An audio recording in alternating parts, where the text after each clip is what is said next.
engage with Torah, toil with Torah, apply Torah, always be ready to receive Torah. And in that constellation, we in this room are not passive participants in Torah, but we are the authors of its creation.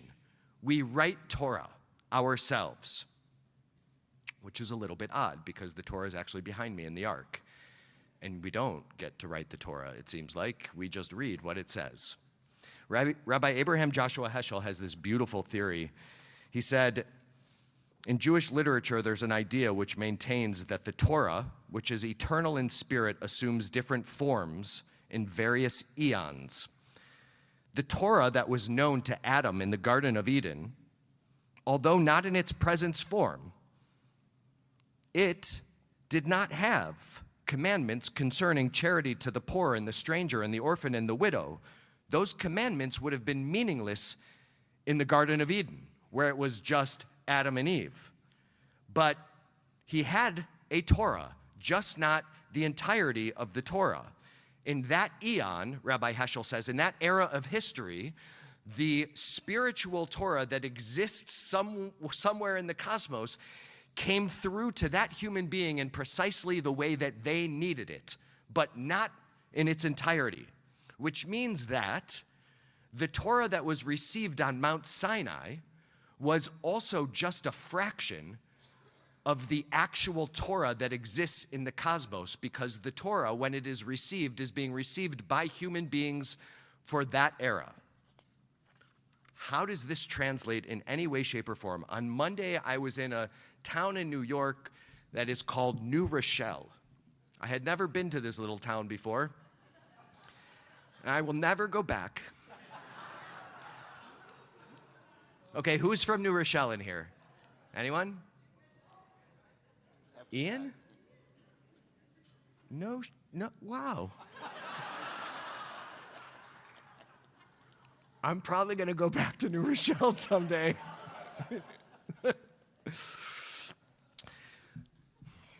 There are 25 rabbis from around the world, United States, Canada, South America, Central America, Europe, Israel. We meet up a couple of times a year with representation from the Cantors Assembly and from lay leadership around the world, and we talk about Jewish law. This CJLS, the Committee on Jewish Law and Standards, write papers, long papers, could be 5 pages, could be 50 pages, about the ways in which we want to apply Torah to the world in which we live. How does the ancient book translate when new questions that could never have been considered 3,000 years ago, 2,000 years ago, 1,000 years ago, how do they present? And we debate, and we disagree, and we talk about how we interpret texts differently. And I want to give you a sense of some of the ways in which I believe the Torah of our eon is still unfolding in front of us. This week, on Monday, in my new favorite town in New York, Ian is the president-elect, so I don't have a choice. Make Kiddushin, the traditional form of Jewish marriage, be used for a same-sex Jewish couple. What form of ketubah may they use? Which is to say, we do same-sex weddings all of the time, but there's a question as to whether you can take the ancient model that was designed more as acquisition and translate it into something new. Can silicone vessels and other silicone kitchen utensils be koshered? You're like, who cares? I care. And by the way, silicone, it's new. Like new in the grand scheme of things. Is it like glass, like plastic, like stainless steel? It's a real question. Is cultured, lab-grown chicken kosher? And if it is kosher, do we treat it as meat or parve? Cultured chicken uses tissue engineering techniques, and it's noted for a lot of reasons around its potential to address animal welfare, food security and insecurity, and human health. So we take a cell via biopsy from a live chicken, and then that cell is translated through the scientific process into a chicken, piece of chicken. which doesn't need to be shachted by a shochet and doesn't need to have its blood drained, but it does come from. So what is that? Here's another question. When there is no one capable of reading from a kosher Torah scroll in the proper manner, what are the options available? Can you read from the Chumash? Can you have somebody stand behind you reciting the words for you and then you repeating them after? What rules govern that particular moment? You probably haven't seen this, but I've seen this. There are now synthetic tefillin. Tefillin are the phylacteries on the head and the arm that have scrolls in them. They must be made from leather according to Jewish law. Not everybody wants to put leather on their body, and in fact, some people find it so abhorrent based on their understanding of animal welfare that a company has created synthetic tefillin. They are not leather, but they look like leather, they feel like leather, they have boxes, they have scrolls that are obviously not written on leather, but written on a different kind of non-leather synthetic parchment. Can you fulfill the obligation of tefillin if the intent is there, but the ancient obligation to use leather is not? Here's a great one, Cantor Brown, you're gonna love this one. What rules should congregations follow as they to determine when the ark should be opened on the high holidays? If you've been to a high holiday service, you know that pretty much all day long we're saying, get up, get down, get up, get down, stand up, stand.